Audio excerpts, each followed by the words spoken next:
In the heart of the galaxy's chaos, amidst the fury of battle, one orc rises from the ranks of mere followers to claim his destiny. Hello, everybody. Welcome back to Grimdork Minis. Today, we're going to be painting Ufthak Blackhawk, a recent addition to the range in the Black Library collection. Blackhawk is a legendary war boss in the Tekwa, and we aim to capture that through the use of a vibrant lime green skin tone and poppy accent colors. Grab your brushes, get your Finken muscles ready, and let's get to painting.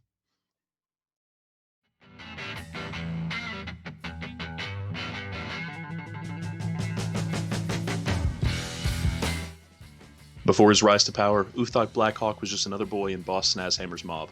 His claim as Snazhammer's second in command was fiercely contested by Mogret Redtooth, his rival for supremacy. During an assault on a Mechanicum ship, Blackhawk would see his knob cut down, and with the tide of battle turning against them, Blackhawk seized the moment, taking command after the death of Snazhammer, and leading a desperate counterattack that would eventually lead to his demise. However, with Orks, the loss of one's body isn't always the end. Dr. Ozfang would take the head off of Uthak and stitch it onto Snazhammer's body. Transformed and reborn larger and bigger and better than ever before, Blackhawk reclaimed his right as boss with the Snazhammer in hand. Alright, enough about his history, we're going to go ahead and move into the painting. So for his shadow color, we're going to go ahead and go with a Warboss Green and Rhinox Hide mix it 50-50, go ahead and go over the entirety of his skin. Then we're going to go into a wet blend of Warboss Green on just to the raised edges of his skin where we think the light is going to catch. We're going to use that initial layer that we set up just as a shadow color. We're going to avoid using washes for this model, so we're just going to do a little bit of a wet blend. It's a really quick and efficient way. Basically, when you're doing this, get a little bit of both colors and just go ahead and put them up next to each other. Make sure that they're still wet and still have some working time, and then just slowly start mixing them in. It'll get you a really nice gradual transition with little effort. It does take some practice, but after a while, you're going to be a pro at it. Once we finish the wet blend with the Warboss Green, we're going to go in with Bugman's Glow. This is going to be for his mouth, for his eye sockets, as well as his elbows, just to give him a more realistic appearance, as if there's blood flowing through and the skin is a little bit thinner in those locations. Same deal, just go ahead and wet blend it, put it right in there, and just slowly mix it back and forth with your other tone just to create a nice gradient.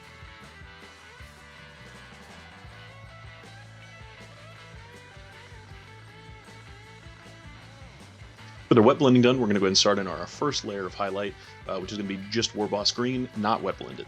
So the wet blend is going to create a nice gradient between. It's going to create a lot of separation in colors, as well as just dull down this Warboss Green initial base coat.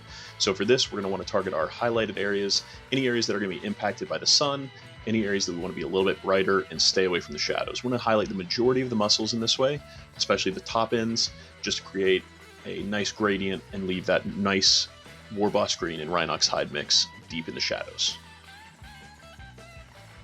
So when I'm working in this style, I really like to do this in layers. So the first layer is going to establish our highlight. You're going to do the majority of the area that you want highlighted in the color. Make sure it's watered down just a little bit. Wait for it to completely dry before you go in for the next pass, and then just slowly build up that color, impacting less and less area. That way you get a nice gradual increase in vibrancy and color, and it just doesn't look a little funny.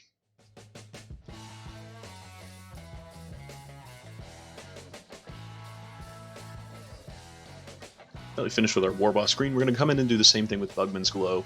Just make sure to highlight the same areas that we did originally with this. Just bring out the brightness a little bit more in his hands, on his elbows, his mouth, lips, etc.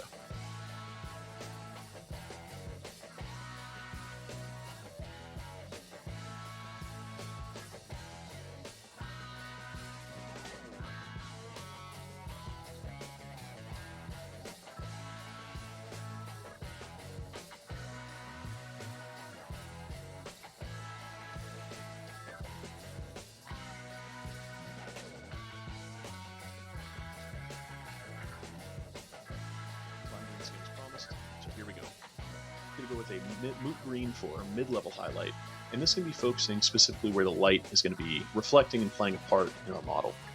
So my recommendation to figure out if you're confused about where the light is going to be impacting it is get your brightest lamp, put it on the brightest setting, and then just shine it over the model until you find an angle that you think looks interesting. Take a picture of that, and then you have yourself a guide that you can use for the rest of the model's highlights. Regardless of light, we're going to pay a lot of attention to our face, because that's going to be a focal point of the model regardless of really what's going on. So make sure your brightest highlights are on there, make sure to highlight the brow, wherever light is going to be impacting it the most, as well as where droplets of sweat could get, for instance, create a little reflection off in the light. So that's going to be the lips, the top of the head, the brow line, the ears, that sort of thing. And in this case, a lot of our muscles are going to be highlighted on the underside, especially the ones near his stomach. And for that, it's just where the light's impacting. It's not affecting the very top ends of his muscles. And if we did it that way, it would just look a little funny and a little off compared to the way that we're highlighting the rest of the model. Fleshy details, we're going to use Cadian flesh tone. And to do this, just do a couple dots around on his lips, and then make really thin lines on his elbows. We're really going for more of a creased look here, as if there's like folds in the skin that we're highlighting and situating. Even though they're not sculpted in the model, we can still make it look like it with our brush strokes. Now for the part that's going to tie our skin together and make it pop off the model, it's going to be a Mephiston red that we're going to water down to a glaze consistency and target just the upper groups of the muscles in the shadows. This is really going to make our greens pop. Red and green are opposite of each other on the color wheel, so in reality, they're just going to really pop off each other, really complement each other quite well, and just make both of the colors look a lot more bright and vibrant than they actually are.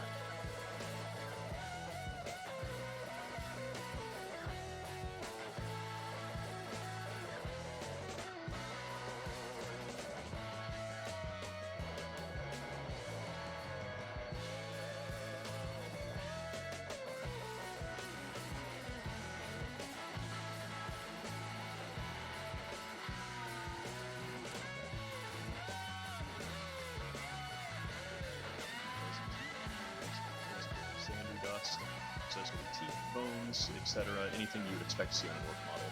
Just give it a nice, good base coat.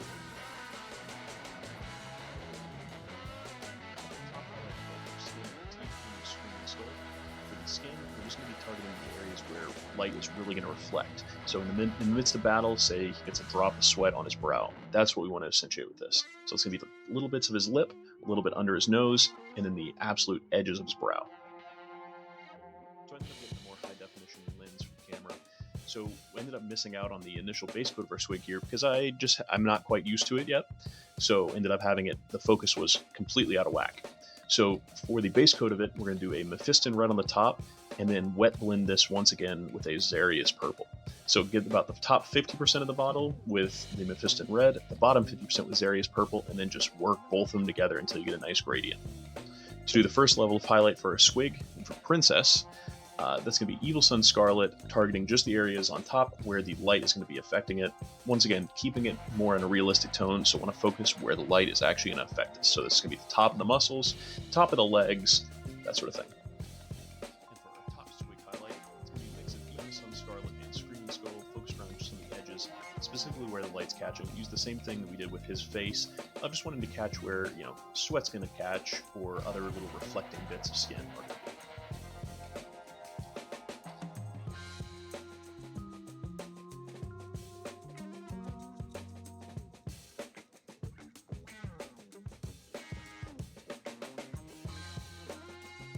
This is just the wet blending episode. So we're going to do a Mechanicus Standard Gray mixed with a blue-black in the shadows. So do on the tops of each pant leg, Mechanicus Standard Gray, and then we're going to go ahead and just slowly mix in a blue-black into the recesses. And you're going to see we're just going to slowly blend it together to create a nice gradient. If you want a more in-depth tutorial of this, please let me know in the comments. I'd be happy to do a full walkthrough of how to actually do wet blending.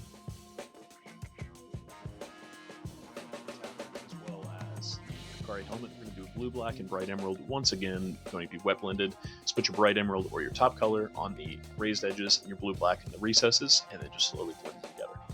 There are probably going to be a couple sections in here that look a little bit choppy and a little bit disjointed. That's because, once again, still figuring out the focus on my lens, so some bits of base coating and highlighting got lost in translation due to focus issues.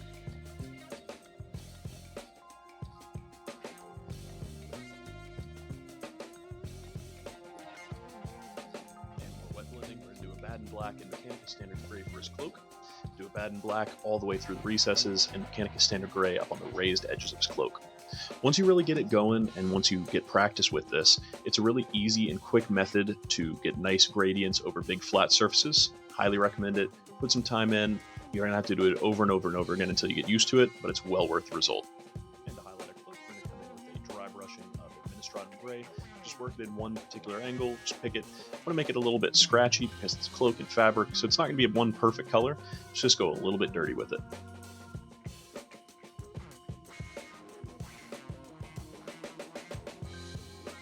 Now for our yellow details, we're going to do a base coat all around Averland Sunset.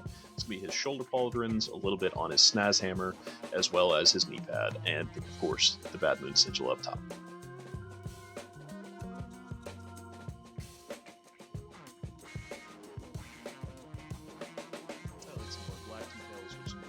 Sigil as well as on his shotgun.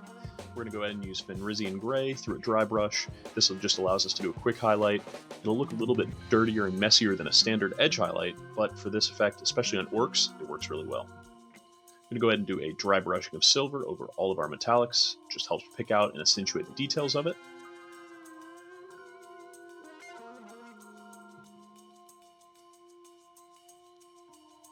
Now to finish out our yellow details, we're going to go ahead and go with a Army Painter Fire Drake. It's going to be a speed paint, watered down a speed paint medium, about 1 to 3 parts. Let's go ahead and highlight this around the bottom edges of our yellow, just create a nice, good depth of color. For the edge highlight of this, as well as the top highlight, it's going to be Bad Moon's yellow. Just going to do a scratchy edge highlight around the top edges where light's going to be reflecting over all of our yellow bits.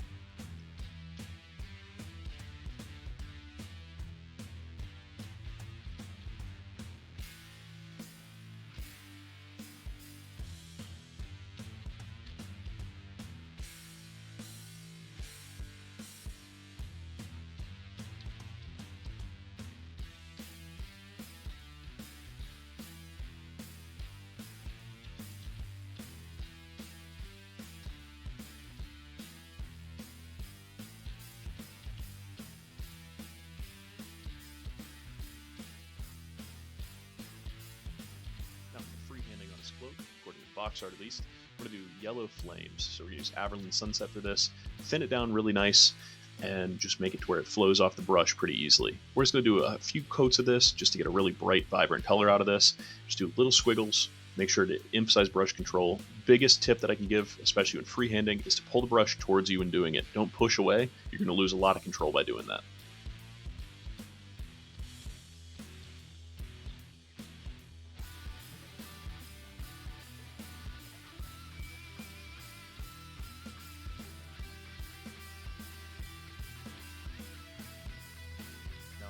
OSL details. For these, it's a lot simpler, at least according to the box art. So we're going to hit these with a white scar and just highlight all of our details. That's going to be the shock attack gun, the little coils in there, as well as on the front of the barrel, and then also the tops of the snaz hammer, the back end of the actual hammer bit. Before we go in with a Citadel Aethermatic Blue contrast paint, just get a nice amount of this into the recesses of the little areas, as well as just spill it over just a touch, just to give it a nice glow effect. After we do that, we're going to just touch it up with a highlight of white scar, and then that's a finished up model. I just want to say thank you all for watching so very much. Really appreciate it. If you guys wouldn't mind giving a like and a subscribe, just help build the community. I'm debating starting up a Discord channel to help out beginner painters, as well as just any skill range really, and just help each other improve our skills. If that'd be something you're interested in, please throw it in the comments and let me know. Other than that, if you have any video suggestions of what you'd like to see next, please let me know as well. Alright everybody, thanks a bunch, and I will catch you in the next one.